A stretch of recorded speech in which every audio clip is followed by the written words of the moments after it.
Hey everybody, just a quick update. This is a post-hike kind of reflection type of video, and so I can share some details about my trip that I just went on not too long ago. In my last video, I talked about, that I was excited but anxious about this video, because of 2020 and everything, but everything went well. There were some changes, of course. I had a plan, as I said in the last video, on going up into the mountains. That didn't happen because, of course, Corona time, public transit has been operating at a limited capacity, and different connections are being canceled or moved around. So, as you'd expect, my one of the connections got canceled, so I had to come up with another trip, and I had a plan B just in case this would happen, because honestly I thought there was a pretty high chance of that happening anyway. So I instead went to the hills of the Varmland, which is also where I continued on my alternate E1 route, the Troll Trail. Anyone who's been following my channel knows I've been working, very hard the past several years now in establishing this route. So yeah, that's what I did for 5 days. I hiked on the Finnskogsleden, and so if you check out the description, I will make sure to put a link to my trail guide. The trail guide has got, a trip report plus, just practical information on this area. And it's got lots of pictures, just like over 60 pictures if you are interested in that. So check that out. I will also put a link to my lighter pack so you can see the gear that I took. And yeah, let me also quickly explain why the gear was what it was, because if, again, those of you that have been following my channel know that I'm an ultralight backpacker and I tend to go pretty light. And this gear, especially for summer, was what I would consider more on the heavy side. And some of you will laugh at that because it was still like 4.3 kilo, or that's like 9.5 pounds. And it's debatable too. One of the things on the list I could have counted as clothing worn, but I decided it spent more time in my pack than on my body, that I counted it as packed clothing, which is this polyester gridded fleece hoodie. I swapped that. What I would normally take in the summertime would be a down vest, a Borogear down vest, but this has been a particularly cold summer. Temperatures went all the way down to, on some nights, like around 6 or 7 degrees centigrade at night, and then it never went more than like 20 degrees. Most of the time it was like 15, 16, 17 degrees during the day at the warmest. So it's been a oddly cooler summer.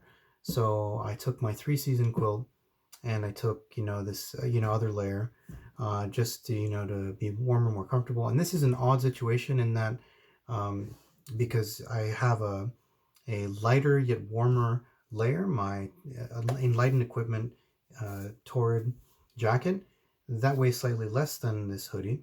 But the problem is then it's too warm, so then it's overkill.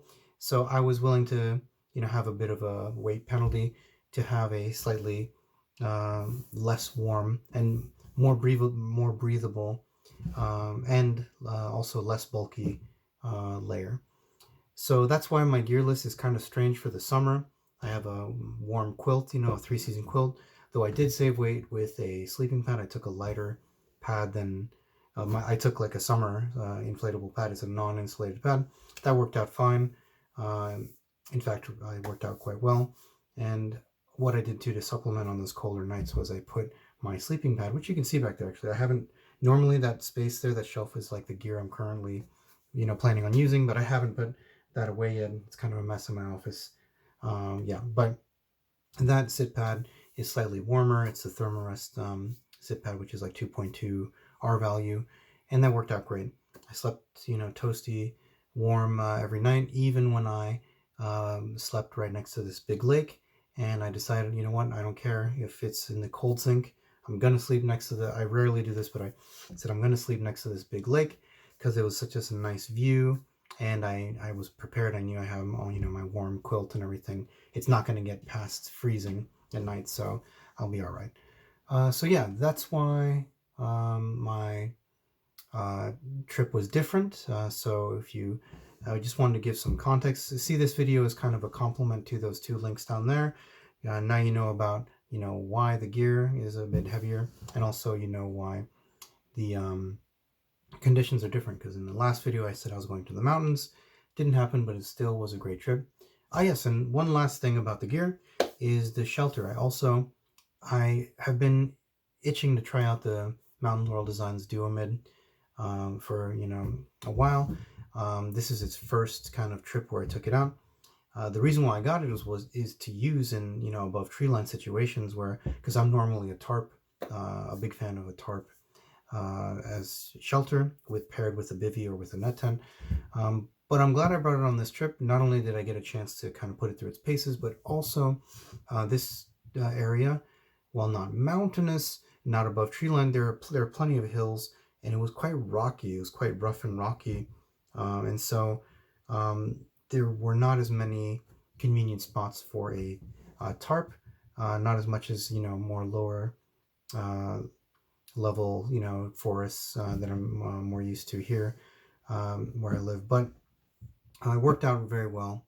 It was way more convenient at night, though it does come at somewhat of a weight penalty. However, that being said, when I compare it to other shelters I've had in the past, like I used to have a Big Agnes tent, which came in at like slightly over a kilo, right? I think if I remember correctly, it's like like 1,050 grams or something like that. But I sold that to a friend of mine, and I just wasn't getting as good use out of it after using my tarp so much. And so anyway, but the Duomid, it's much bigger than the Big Agnes tent. This is the Fly Creek ultralight one. So this is a technically two-person shelter, but I use it as just a solo shelter, and it weighs less. And this is with all the stake. I'm talking with stakes and ground cover, and in fact the Big Agnes, I'm not sure if I included the ground cover in that weight.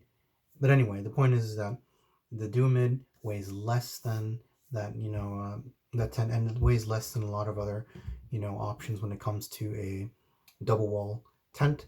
It's very easy to set up, and I'm using it with the internet, and it's the extra large, the XL Solo internet. So yeah, I thought I was finished, but of course I forgot to talk about the Duomid. So there we go. That's my first kind of I guess a mini review of it after using it out on the trail. Very happy with it, but will it replace my tarp? No, of course not. But I'm looking to get more and more into the mountains, and that's where it's going to shine, or up in this very hilly kind of transitional area between like the lowlands and the highlands. There's like this very hilly area that it works very well there too.